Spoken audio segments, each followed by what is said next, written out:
when a dear friend of mine, Reverend Courtney Carson, called and asked if I can get our next guest on the show. I'd been following this case, and I said, absolutely. And so I'd like to welcome Carmen Bolden Day, the mother of Jelani Day. Carmen, welcome to Mark My Words. Thank you. And thank you for having me. No, Carmen, and my thoughts and my prayers are with you and with your family. And just to set the stage, Carmen, your son Jelani was a student at Illinois State University, and his death was ruled a suicide, even though he was found in a river. But it doesn't appear at all, and it doesn't take a detective or an investigator to say that this does not appear to be a suicide. And so, I hate to have you kind of rehash this, but I think it's important because we need to get this story out there. And I want to promise you at the beginning of this interview that I want to do everything that I possibly can to get Jelani's story out there so that we can bring some resolution so that you can finally be at peace. And so, again, thank you for being on tonight's show. Give us an update of where we are right now. Okay. Let me first say there was not a ruling of suicide. What they wanted to keep inferring is that Jelani did these things to himself. So they were inferring that there was suicide. What they came to is that they said that his cause of death was a drowning. I am getting ready to seek to get that off of the death certificate because per the autopsy, it says that they cannot prove that he drowned. And they only said that it was a drowning because his body was found in a body of water. So right now, we don't know the cause of Jelani's death, nor do we know the manner of his death. Right now, currently, with the update of the case, I'm finding out things that should have been looked at, things that I brought to the police's attention on August the 28th, that they did not even go check out until January 3rd of 2022.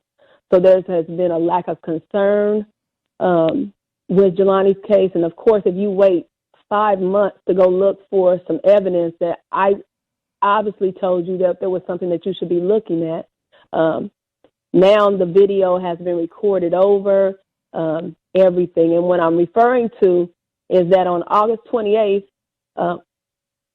on August 26th, Jelani's car was found in Peru, Illinois, in a wooded area behind the YMCA. That night, I questioned the police officers and I asked them, did the cameras work on those buildings? There's an IVCC building on the side of the YMCA.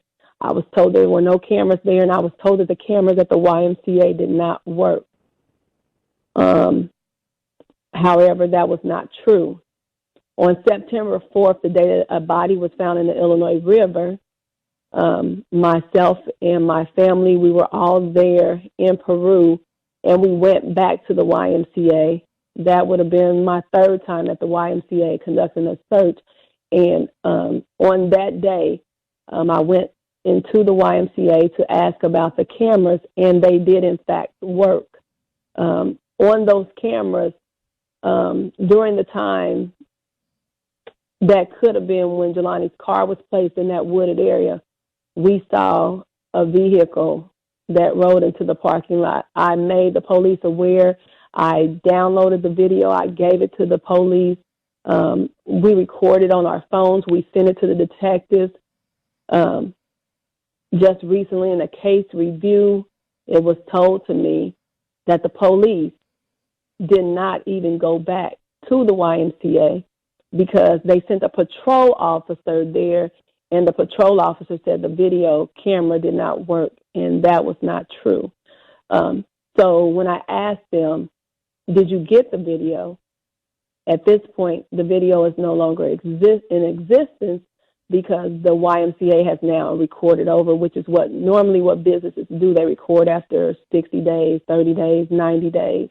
In this case, we had put the video on a jump drive, and I gave it to the detective from Bloomington. Bloomington claims that they have the video. However, Peru, they said they gave it to the Peru Police Department. Peru says Bloomington never gave them anything, so nobody is taking responsibility. There have been so many blunders. There have been so many, there has just been a lack of police work when it came to looking for my son. And now there's a lack of police work when it comes to finding out what happened to my son. So I'm very frustrated. I'm very angry. I have issues with the police department, this multi-jurisdictional unit that is supposed to be investigating Jelani, that claims the FBI is involved. The FBI's involvement is just what they would typically do for any police department that doesn't have the resources. These police departments use the FBI or the state police to send them evidence so that it can be looked at, and that's the FBI's involvement. There is no FBI involved in my son's case. However, they continue to say that the FBI is involved. They want to make things look like on paper that they did things, and when they can sit there and tell me in a case review that they did such and such thing, and there were 18 detectives involved, I'm asking them questions like, does this include 18 detectives that one of them went to the copy machine and picked up a piece of paper, one of them made a phone call, one of them went out and got a tape that I told you there was a sighting for Jelani's car? Their involvement, I don't know at this point what exactly they've done. To me, they've done nothing. We're still at square one. We don't know what happened to Jelani, and they cannot give me any concrete answers. It's as if my son disappeared in thin air and then appeared. His body was found in a river, and then 19 days later, they identified it as him. And by the way, Carmen, just for the audience, I encourage everybody to look up Jelani Day and this case. The license plates were removed from his vehicle. His personal belongings were found scattered all over the place, and his body, of course, in the water. And Carmen, what this really highlights, in my opinion, is a much larger cause, and that's the disparate treatment of minorities. We all remember Gabby Petito and how that story gripped the nation. We need to shine some light on Jelani's case. And my last question to you, Carmen, and I'd love to have you back on the show as we provide updates, because, again, we want to use this show as a platform to get your story out there. Is there anything that we can do to assist you with this? I'm looking for, right now, with the lack of help that I've been getting or what I'm seeing from the police, I absolutely need the FBI to be involved. There are things that I believe that the FBI could assist with concerning Jelani. Okay.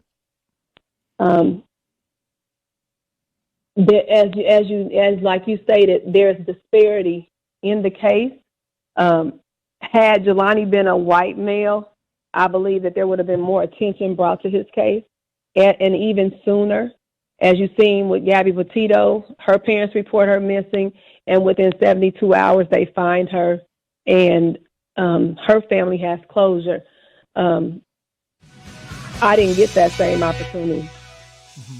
Mm-hmm. No, and listen, I'm going to do everything I can, Carmen, Well, if you also could get your audience, if you could follow our Justice for Jelani page on Instagram, follow our Justice for Jelani page on Facebook.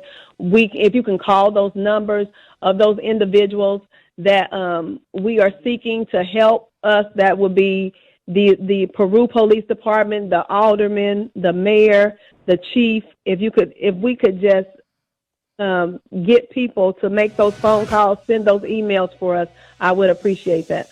Absolutely. I will encourage everybody throughout this show and on my social media pages this evening to drive everyone to Justice for Jelani. Carmen, I appreciate your time. Again, my thoughts and my prayers are with you, and we will continue to fight right alongside you. I appreciate you. Thank you for having me. It was my honor. That was Carmen Bolden Day, the mother of Jelani Day.